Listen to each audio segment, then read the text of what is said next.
The House on the Hill, a short story by G.B. Strickland. The house loomed above us as we ran up the dirt driveway. Lightning flashed, revealing steps up to the front, and thunder boomed as we raced to reach the covered porch. I was grateful for some protection from the blowing rain as David knocked on the wood door. There was no answer, so he pounded again to be heard above the wind. The door swung open a few inches. He looked around, then pushed to the side and went in. I followed and immediately smelled the stale, damp air that filled the interior. "Hello? Is anyone here?" David called out as he pushed the front door closed. It creaked and groaned as the wind gusted against it.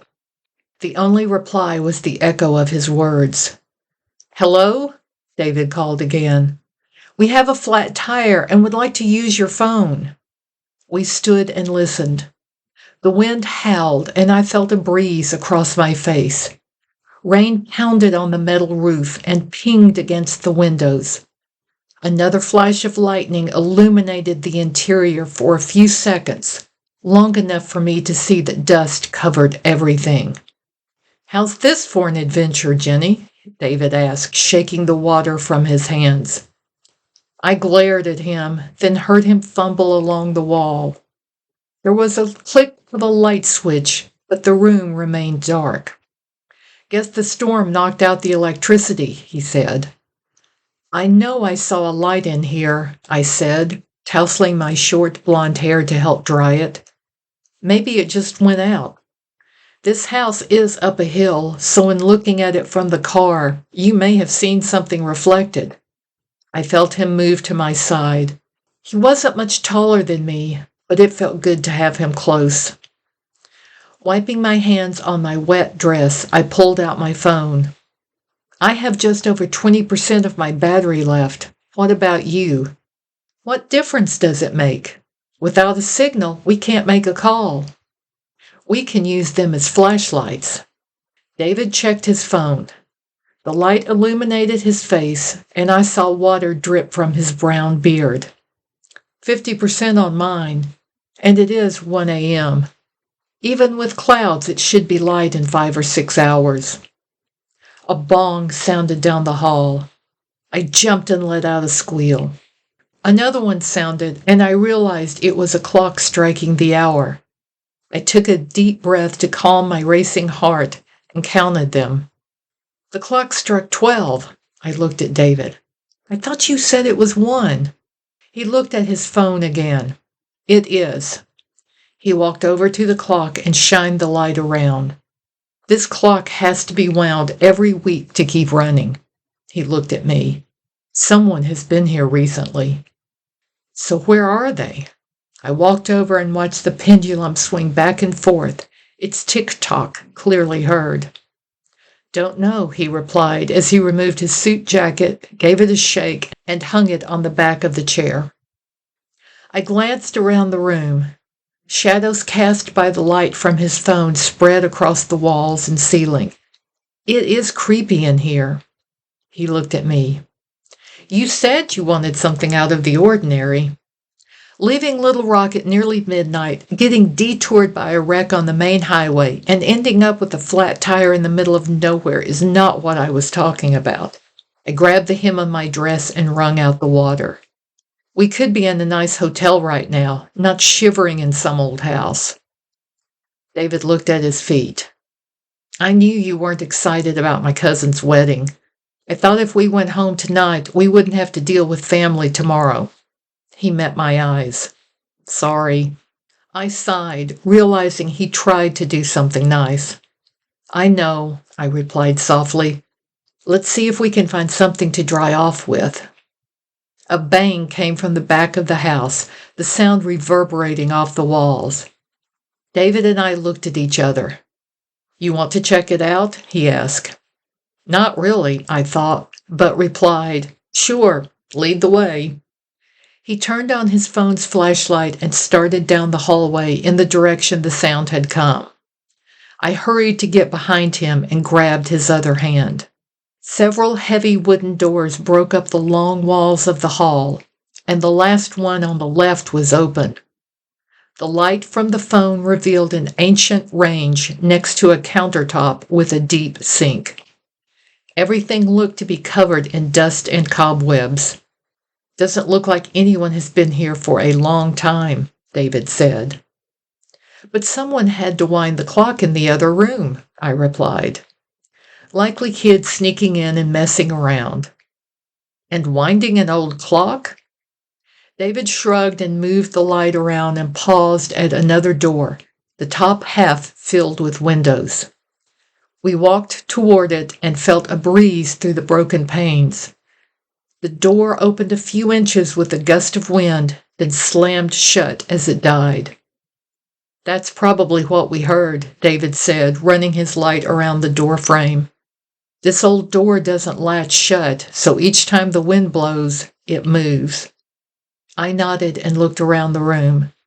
A few dishes were on the table, with something tall in the middle of them. "What's that on the table?" He shone his light. "Just some plates and cups, and a candle. If we can find matches, we can use the candle instead of draining our phones." A thorough investigation of the cabinets and drawers revealed nothing. David reached his hand into a small box hanging on the wall next to the stove. "Be careful!" I cried out. He pulled his hand away, then showed me the matches he held. These old stoves needed a match to light the burners. He ran one over the countertop, and a flame burst from the tip. I grabbed the candle from the table and held it under the flame. The wick sputtered, then went out. Too much dust. I wiped off the top of the candle, then David struck a second match. This time the candle lit and gave the room a warm glow. "That's better," I said. "Let's check out another room." David took the candle and headed for the door. "Wait, listen." We stood and I listened for what had caught my attention. A few seconds later, a metallic clink sounded. "There it is." "Sounds like water dripping, doesn't it?" David said. "There are sure to be leaks with all this rain. Let's follow the sound." We stepped into the hallway and listened again. The sound seemed to come from upstairs. "Ready?" he asked, looking at me. I swallowed, then nodded, not about to let silly fears stop me. "I wonder if this place is haunted." "Do you believe in ghosts?" "I don't know, but there are things that can't be explained otherwise." David shook his head as we stepped on the first stair. It creaked under our weight. He held out the candle, examining the next few steps. "The stairs look to be solid, but hold on to the rail in case they aren't." We ascended slowly, testing each stair before putting our full weight on it. At the top, we paused and listened. The plink sounded again from the room directly in front of us. Entering, David held the candle up. A bathtub was along one wall, with the sink on another. A drop of water fell from the ceiling, landing with a plink in the clawfoot tub. "Just as I thought," David said, his gaze turning up. "There's a leak in the roof, and it lands in the tub." He looked back at me. "No ghosts. There is an explanation for everything we've encountered." "Not quite. What about the light I saw coming from the house?" "Like I said, probably a reflection, maybe lightning in a mirror. It lasted longer than lightning." "As you said, maybe the power went off as we ran up the hill." I wasn't convinced, but followed him to explore the other rooms on the second floor. They were all about the same size, probably bedrooms, and in one of them stood an iron bed frame that still held an old mattress. I plopped down on it, and the metal springs underneath squeaked as a cloud of dust flew up. "What a mess," I said, waving my hands to clear the air. David didn't answer, but held up his hand. "What was that other sound?" I listened for a few seconds. I don't hear anything. Are you trying to scare me? No, I heard something. It sounded like a moan. Like a ghost? He gave me a look. How should I know what a ghost sounds like? You know, like in a movie. Before he could reply, an eerie moan floated through the house. I jumped off the bed and hurried to his side, grabbing him around the waist. Like that? Yes, he said, putting his arm around me. I can't place where it is coming from. It sounded like it came from, well, everywhere. Come on, let's go back downstairs. He grabbed my hand, and this time we hurried down the creaking stairs. We headed back to the front room with the clock in it, as another moan echoed through the house. It sounds like it's coming from all sides. That's because it is, David said, walking me over to a wall. Put your hand on there. I did, surprised to feel a breeze. What's going on? This house is not insulated, and all the joints have shrunk away from each other. When wind blows, it comes through the spaces and sounds like a moan. As if on cue, another gust of wind blew through, tickling my neck. A shiver ran down my spine, and goosebumps popped up along my arms as the moan sounded again. I guess you are right. I looked at him. It must echo through the entire house. It must. He put the candle on the low table and pulled a couple of padded chairs around it. We might as well wait out the rain in here. These chairs should block the wind and keep the flame from blowing out. I saw melted wax running down the side of the candle. Will it last until morning? He shrugged. I hope so, but maybe we should try to find more. I looked at the cozy arrangement he had created. The thought of curling up in a chair was inviting. However, finding another candle or two meant we would have light until the sun came up, easing my fears.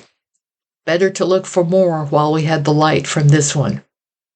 There weren't any more in the kitchen, I said. Let's try some of the other rooms down here. David grabbed the candle and cupped his hand around the flame to protect it. Our footsteps echoed off the wood floor as we made our way down the hall. I heard the water dripping against the bathtub upstairs, although now it sounded more like a small chain hitting against something metallic. Does that sound different to you? I asked him. What? No, I don't think so. He paused and looked down the hall. Let's check out this room next to the kitchen. Open the door and I'll shine the light in there. I turned the knob, but the door wouldn't open. It must be stuck. I jiggled the knob, then leaned against the door. I can't get it open. David handed me the candle. Let me try. He grabbed onto the knob and put his shoulder against the door. Before he could put any weight behind it, the door swung open and he stumbled inside. That was weird. It wasn't stuck for me. I must have loosened it up for you, I joked. As if, David replied. In all our years together, you've never been able to loosen a jar lid. He looked around the room. Jenny, check this out. I walked in, the light from the candle revealing a room lined with bookcases packed with books of all sizes. Wow, I said. This is amazing. Look at all the books. And there are several candles in here. They should last for hours. I walked over and lifted a dusty book off the table. Inside were pages filled with delicate handwriting, the ink faded with age. Look at this, David. It's a journal of some sort. What's in it? I read from a page.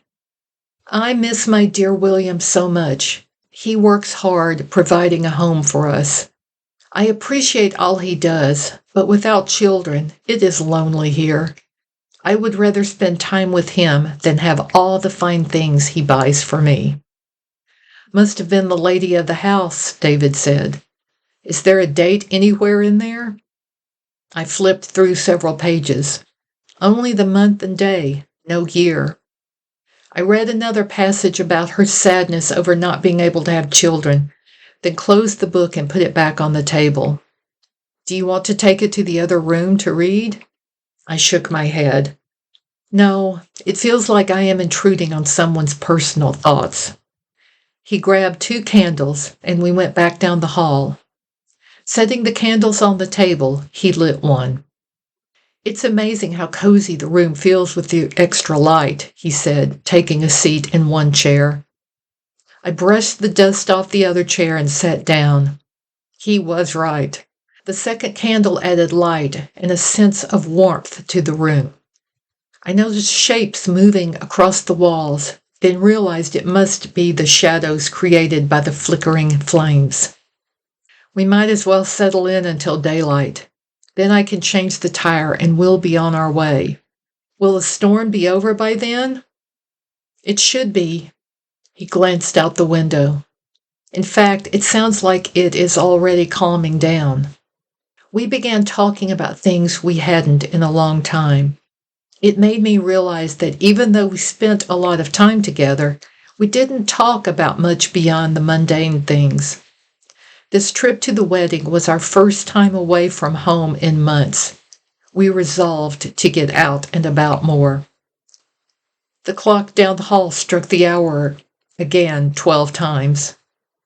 I wonder if it strikes 12 every hour, I asked. David shrugged. I can look at it if you want me to. No, I said, taking his hand in mine.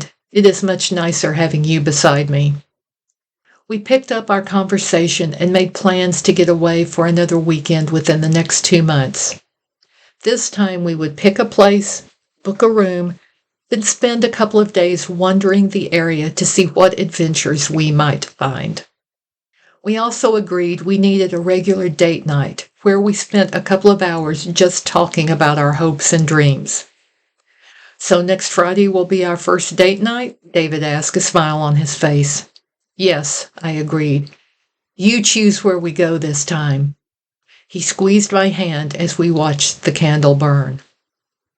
I must have dozed off because the next thing I knew, a light was shining on my face. I opened my eyes and saw faint rays of sunlight streaming in. Good morning, David said from the chair beside me. Good morning, I said, raising my arms to stretch. Ouch! What's wrong? Something is poking my side. I ran my hand around the chair, my fingers grasping what felt like a book. I pulled it out, stunned to see the journal from the other room. How did this get in here? What is it? David asked, rubbing his eyes. The journal I looked at last night. Did you bring it in here? No, I left it on the table. Remember, I didn't feel right about reading it. David took the bound journal from me and flipped through the pages. Here's the last entry. It is from November 1st, but like you said, no year. And listen to this. William is home more now, and I am so grateful.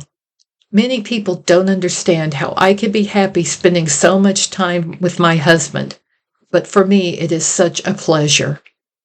I stood and walked to the window. I wonder what happened after that. And why was the journal left on the table? It seems to have been there for years. David closed it and set it aside. A mystery we will probably never solve. I looked around the room. The tall windows let in the morning light, bringing out the details of the space. Ornate wood moldings topped the walls, and gray marble surrounded the fireplace. Whoever owned it had been wealthy. This must have been some house years ago. What a shame it hasn't been kept up. I know. It would be a project for sure, but there is a lot of potential here, David said, walking to the front door and opening it. I followed him onto the front porch. Don't even think about that sort of project. Not the adventure you are looking for? He asked with a grin. We stood and surveyed the land. The house sat on top of a hill, but the view down to the road was blocked by trees on the property and a low fog that had settled in. I could just make out our car on the road, relieved to know it was still there. Ready to change the tire? David took my hand. Yes. and ready to go home, take a shower, and have a long nap. The walk down the hill took longer than our run up it the night before, partly because we had to step around the mud puddles in the dirt driveway. You were right, I said, squeezing his hand. We ended up having an adventure after all. He chuckled. And now we have quite a story to tell about spending the night in a haunted house. Yeah, except it wasn't haunted. Just an old house with threadbare walls and a leaky roof. We don't need to tell that part, he said with a laugh. At the end of the driveway, we turned and saw a pickup truck coming to a stop behind our car. A man got out, tall with broad shoulders. He waved to us. Morning, folks. You look like you could use some help. Good morning. I would appreciate help to change the tire, David said as he approached the man. I'm David, and this is my wife, Jenny. Chuck, the man replied as he nodded in my direction. That was some storm last night, I said. I can't believe we had a flat in the middle of it. You've been here all night? He looked at us, then toward the house. Don't tell me you went up to the house. I nodded. We couldn't get a signal on our phones to call for help. I thought I saw a light on in there, and we went to see if there was a phone we could use. But the house was empty, David added as he opened the trunk and pulled out the jack. Guess we saw lightning reflecting off a mirror or something. Chuck let out a low whistle. I am impressed, folks. You have more courage than most. Courage? For what? I asked. I take it you aren't from around here. No, David said. We were driving home from a wedding in Little Rock and were detoured off the interstate by a wreck. He removed the spare tire and put it on the ground. Chuck took the jack and nodded toward the house. That's the Grassley mansion. The old man built it and lived in it until he died. Oh, must have been 40 years ago now. He kneeled and placed the jack under the car. It's too bad it has run down. You can tell it was a lovely house in its day, I said. Wasn't there family who would take it over or sell it to someone who would keep it up? David asked. Chuck pumped at the jack, and the flat tire slowly lifted from the ground.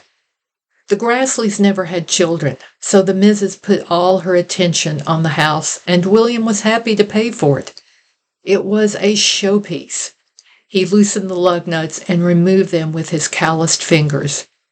William, I murmured and looked at David.